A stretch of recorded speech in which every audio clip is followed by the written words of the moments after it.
Bueno, pues muy buenas, bienvenidos un día más aquí al canal, a Robert SR, a un nuevo vídeo que estaremos viendo por aquí el jueves 2 de abril, día en el que han salido los últimos datos del paro, los últimos datos de afiliados a la Seguridad Social.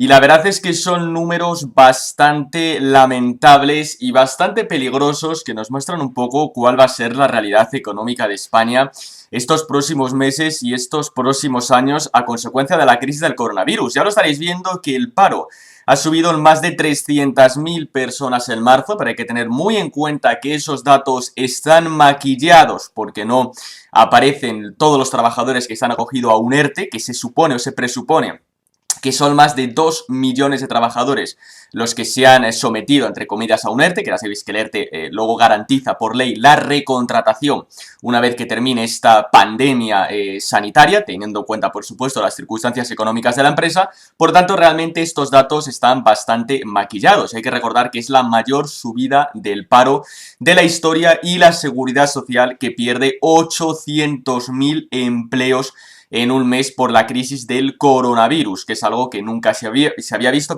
y ahí estaréis viendo el gráfico, cómo ha habido un repunte bestial del paro. Hay que recordar que esto es un efecto, ¿no? Esto es una situación que no le está ocurriendo únicamente a España. También le ha ocurrido a otros países de Europa, por ejemplo Austria, en el que la subida estamos hablando incluso en la época, ¿no?, de la Segunda Guerra Mundial, y esto le irá o le seguirá ocurriendo a otros países de Europa. También hay economistas que dicen que en Estados Unidos la tasa de paro podría llegar al 30% cuando ahora no llega ni al 5%, porque hay que ser conscientes pues que esta pandemia, que esta crisis sanitaria pues realmente ha trastocado un poco los planes de todos, ¿no? La pregunta es de si el gobierno es responsable o no de estos datos del paro. Hombre, hay que recordar que el gobierno es el máximo órgano gubernamental, político, administrativo, institucional de España, y al igual que decimos que el gobierno es responsable de los más de 9.000 fallecidos por la crisis del coronavirus, porque sabían que el virus estaba descontrolado, porque le había avisado la OMS y aún así no hicieron nada y permitieron las multitudinarias marchas del 8 de marzo para que todo el mundo se contagiase, que vamos, eso fue, el coronavirus estaba, vamos, de fiesta el 8 de marzo, que además, para no quitarle a las charos su día, las charomanifas y las charocadenas, pues tampoco suspendieron partidos de fútbol, actos privados, obras de teatro, no cerraron cines, permitieron reuniones, todos los bares abiertos, etcétera, etcétera, porque claro, si cerraban todo eso, también tenían que prohibir las charomanifas. Por tanto, al igual que el gobierno es responsable de las más de 9.000 víctimas, que desde aquí, como siempre, mandamos todo nuestro apoyo, todo nuestro ánimo a Fuerzas Armadas, Fuerzas y Cuerpos de Seguridad, cajeros, transportistas, médicos, sanitarios y a todas las personas que estén pasando esta enfermedad, como hacemos siempre cada vídeo, ahí lo dejamos claro y lo recalcamos. Pues sí que es cierto que, hombre, directamente no son responsables de lo que está ocurriendo, porque es algo que va a ocurrir, valga la redundancia, en toda Europa, pero indirectamente, por supuesto, que son responsables de estos brutales datos de paro, además maquillados porque, lo dicho, no se cuentan los ERTES, ¿no? Bueno, aquí vemos cómo la Seguridad Social cierra el mes de marzo con un descenso de 833.000 afiliados, por lo tanto, actualmente la ocupación es de 18 millones y medio aproximadamente, y luego los mayores desplomes, ¿en qué sectores se han producido? Pues aquí lo estamos viendo, en la construcción mayoritariamente, ¿no? Evidentemente al suspenderse pues las obras, que parece que van a ir para largo, además este estado de alarma, y ya sabéis que cuando ese estado de alarma termine, que probablemente se prorrogue hasta el 26 de abril, luego también seguirá habiendo medidas restrictivas de movilidad, por lo tanto habrá que esperar algunos meses, por no decir bastantes meses, para poder volver a hacer vida normal al 100%, también la hostelería, actividades administrativas, servicios auxiliares, educación, transporte, almacenamiento, etcétera, etcétera, ¿no? Bien, por lo tanto, la situación es la que tenemos y no podemos hacer nada, lamentablemente, pero ahora el problema, o lo que hay que ser conscientes, es quién nos está gobernando. Porque claro, hay que ser conscientes de que nos está gobernando Partido Socialista y Unidas Podemos, es decir, nos está gobernando unos que se hacen llamar socialdemócratas, pero la verdad es que desde que Felipe González dejó el poder, al Partido Socialista le ha quedado muy poca de socialdemocracia, o no tiene nada de socialdemocracia. Y luego al otro lado tenemos a Unidas Podemos, que son los comunistas que hablan de nacionalizar banca, eléctricas y de expropiaciones, ¿no? Como hace Pablo Iglesias. Por lo tanto, hay que ser muy conscientes de quién nos está gobernando y de las medidas económicas que han querido adoptar, ¿no? Pues para paliar, por así decirlo, los efectos de esta crisis del coronavirus, que estamos hablando que dijeron, bueno, venga, le hacemos una moratoria a los autónomos, y el 31 de marzo todos los autónomos tuvieron que pagar su cuota. Ya sabéis que la Comunidad de Madrid es la única comunidad autónoma que ha dicho que tanto en marzo como abril le va a pagar el gobierno autonómico la cuota de autónomos a todos los autónomos, cosa que es lógico. Es decir, si un autónomo no puede trabajar, no puede abrir su negocio, es decir, no va a tener ningún tipo de beneficio económico, ¿cómo es posible que vaya a tener que pagar la cuota de autónomo? Y de ahí también hay algunos partidos políticos, como por ejemplo Vox, que también pide la supresión o el aplazamiento de algunos impuestos, ¿de acuerdo? De luz, agua y demás. Ya sabéis que presentaron las medidas, 10 medidas presentadas hace unos días, que además lo comentamos ayer en vídeo. Por tanto, el gran problema es qué partidos políticos nos están gobernando y qué partidos políticos van a tener que tomar las decisiones una vez que esta pandemia del coronavirus termine. Porque no solamente ha subido el paro en marzo, cosa que más o menos estaba claro, pero también había subido en febrero, también había subido en enero, también había subido en diciembre. Es decir, desde que esta gente está en las instituciones, desde que esta gente está en el poder, pues sí que es cierto que el paro no había hecho más que subir, ¿no? Y por ejemplo, un tuit de Pablo Echenique, para que veamos un poco cuál es el nivel de este gobierno. Dice Pablo Echenique que en la crisis del 2008, que por cierto, la crisis que se nos viene ahora va a ser probablemente más grave que la que se sufrió en 2008, 2009, 2010, que ya veíamos lo que ocurría con los desahucios, ya veíamos lo que ocurría con los salarios, ya veíamos lo que ocurría con los datos del paro y demás. Hay que ser conscientes de que probablemente esta crisis sea mucho más grave de la que ya tuvo que sufrir los españoles hace unos años, ¿no? Bueno, dice Pablo Echenique: en la crisis de 2008 se desahució, nosotros hemos prohibido los desahucios. En la crisis de 2008 se despidió, nosotros hemos prohibido los despidos. En la crisis de 2008 se rescató a la banca, nosotros rescatamos a las familias. Eso es lo que dice Pablo Echenique. Hombre, yo no sé si has rescatado a las familias de los más de 9.000 víctimas por culpa de la inacción del gobierno. No sé si vais a rescatar o no a la banca. Lo que está claro es que se ha rescatado a los medios de comunicación mamporreros del poder, porque el gobierno les ha dado 15 millones de euros, un dinero que, por ejemplo, se podía haber destinado a material sanitario. Por tanto, esa última frase la dejamos en stand-by. Pero luego las dos primeras dice, se despidió y éramos prohibido despedir. Vamos a ver, tú no puedes prohibir despedir.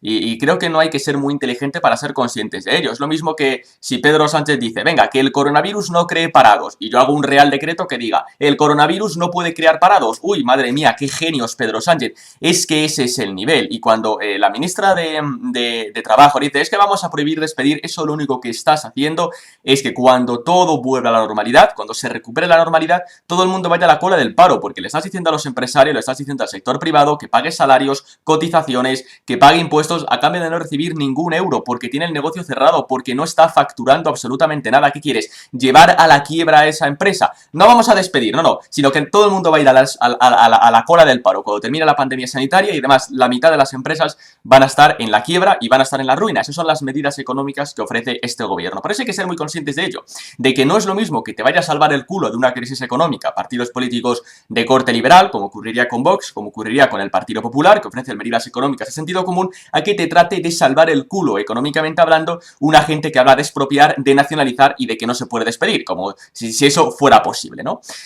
Y teniendo en cuenta además que el estado del bienestar va a sufrir un recorte bastante importante, y hay que ser conscientes de ello, que nada va a ser como antes, sí que es cierto que yo creo que sería bastante interesante poner sobre encima de la mesa algunos debates y algunas políticas que parece que están cerrados, pero que los volvió a abrir Vox cuando entran las instituciones. Y es, por ejemplo, el tema de las comunidades autónomas. Las comunidades autónomas nos cuestan 90.000 millones de euros al año. Un dinero que nos garantiza el pago de pensiones y el pago de un montón de servicios sociales, pues para lo que quiera de 2019, perdón, para 2020, para 2021, los años en los cuales vamos a estar, pues más afectados por la crisis económica. Y el único partido político que dice acabemos con las comunidades autónomas es precisamente Vox. Rocío Monasterio ha dicho que todo el sueldo, ¿no?, del Parlamento Autonómico de Madrid pues vaya destinado pues también a sanitarios, a material médico, etcétera, etcétera. Pues tal vez realmente, pues bueno, se puede empezar a poner sobre la mesa ese debate, ¿no? El tema del brutal coste que tiene las comunidades autónomas, que además en esta crisis del coronavirus ya hemos visto con 17 sistemas sanitarios distintos, con 17 protocolos distintos, que yo no sabía lo que había que hacer, que yo hago una cosa, que yo hago la otra, todo descontrolado, y esto es un auténtico desastre. Por tanto, no solamente a nivel sanitario, también, por ejemplo, a nivel político. Ya sabéis, aquí en España nos encanta crear cargos públicos, nos encanta crear chupópteros, unos chupópteros que además el dinero lo reciben precisamente del sector privado, que es quien crea la riqueza del país, y el sector privado va a estar muy jodido por esta crisis económica que se viene por el coronavirus. Por lo tanto, podría ser un debate interesante que se podría poner encima de la mesa. Además, hay que recordar que España tiene una deuda pública del 100% del PIB, no lo olvidemos. Y ya sabéis que los economistas de bandera de Podemos dicen que esto se soluciona imprimiendo billetes, vamos, para devaluar la moneda, ¿no? Que es lo que ocurre en Venezuela con los bolívares, el deseo, ¿no?, que quieren los podemitas, que España acabe como Venezuela. Por tanto, sí que es cierto que hay una serie de temas, ¿no?, que se deberían de volver a abrir para tratar de buscar soluciones a esta crisis económica o a esta crisis económica que se nos viene, que va a ser realmente bastante grave. Y el Partido Socialista ya tiene experiencia en destruir la economía, en destruir al país, y el Partido Popular tiene experiencia en salvar la economía y en salvar al país. Por tanto, sabiendo que Partido Socialista y Podemos no es que sean partidos políticos que vayan a ofrecer muchas garantías ni mucha confianza para sacarnos de esta situación, de ahí también, por ejemplo, que Vox haya pedido la dimisión de este gobierno y la creación de un gobierno de emergencia nacional con Partido Socialista, Partido Popular, Vox y Ciudadanos y sin Podemos, para tratar un poco de redirigir esta situación y de salvaguardar las consecuencias económicas, ¿no? Ya sea, pues, por ejemplo, eliminando las comunidades autónomas, que es un debate que podría estar sobre la mesa, pero luego también se puede recortar muchos miles de millones de euros de gasto político superfluo, de gasto público superfluo e innecesario para poder garantizar unos servicios públicos mínimos, ¿no? Y también, por supuesto, unas ayudas al sector privado, que son los que más van a sufrir esta situación. Por tanto, hay que ser conscientes de que la crisis económica que se nos viene va a ser mucho peor que la del 2008, hay que ser conscientes de que estos partidos políticos no van a ofrecer soluciones adecuadas, hay que ser conscientes de que estos partidos políticos que nos gobiernan son responsables indirectamente de lo que está ocurriendo, directamente de las víctimas, porque sabiendo que el virus estaba descontrolado no hicieron nada para pararlo. Y luego también, por supuesto, todos los escándalos que hemos estado viendo estas semanas, de comprar test falsos a una empresa china sin licencia, de retener en aduanas material sanitario para la Comunidad de Madrid, etcétera, etcétera, ¿no? Es decir, hemos visto, pues, muchos escándalos, ¿no? Muchos escándalos de este gobierno estos días. Y obviamente el futuro económico de España no puede depender de donaciones altruistas de empresarios, que a mí me parece genial que Amancio Ortega done y hay que aplaudirle todos los días, pero también hay que ser conscientes de que el futuro económico de España no puede depender de las donaciones de Amancio Ortega, sino que hay que hacer unas políticas económicas correctas y adecuadas. Y Partido Socialista y Podemos se han caracterizado siempre por hacer políticas económicas ni correctas ni adecuadas. Y nada, señores, pues simplemente hasta aquí este pequeño vídeo. Ya os aviso que esta tarde a las 9 tendremos otro vídeo en el canal, así que hoy tendremos doble cita aquí jueves. Y nada, ya sabéis que os ha gustado el vídeo, podéis dar al like, suscribiros, dejad un comentario y nos vemos en los próximos días, semanas con más vídeos aquí en el canal. Hasta luego.